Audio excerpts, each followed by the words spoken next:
ยังទៅ10 គីឡូ I don't know មិនដឹងថាអូនស្នេហ៍បងលួចសំឡឹងញញឹមពីងប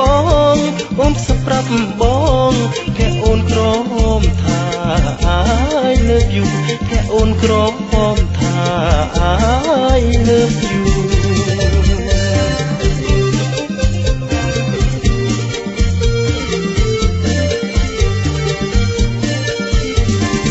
នួនគុំងងមិនដឹងសងរឿងស្នេហាស្រាប់មកជួបខ្ញុំព្រឹកដូចក្នុងដួងចិន្តាធ្វើដូចម្ដេចតែឆ្លើយយ៉ាងណាជួបនឹងកញ្ញា90 គីឡូ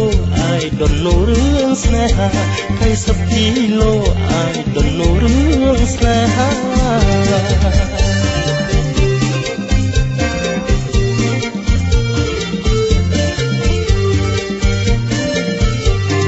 ខ្លែងអូនចាទីកញ្ញាឆ្លើយថាមិនអីបើព្រមធ្វើប្តីគឺអូនស្រីសូមធានាតែចិត្តខ្ញុំ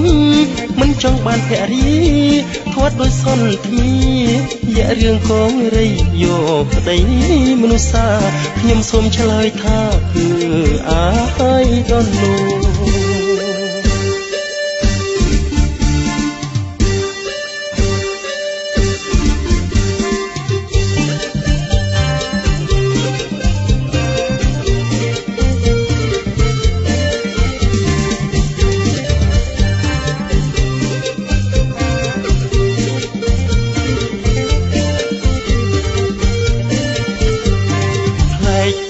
ចាកញ្ញា90 គីឡូ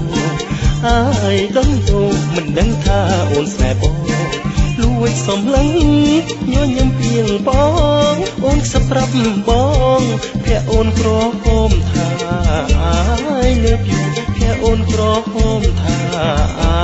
I love you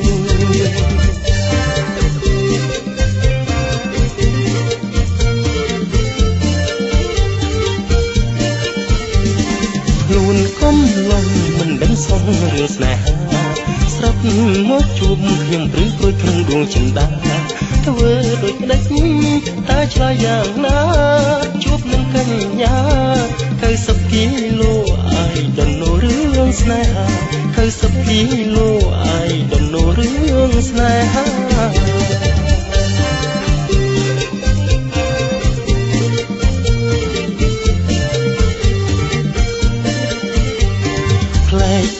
ចាទីកញ្ញាឆ្លើយថាមិនអីបើព្រមធ្វើប្តីគឺអូនស្រីសូមធានាតែចិត្តខ្ញុំមិនចង់បានភរិយាធាត់ដោយសន្ធាយៈរឿងកងរៃយកប្តីមនុស្សសាខ្ញុំសូមឆ្លើយថាគឺ I don't know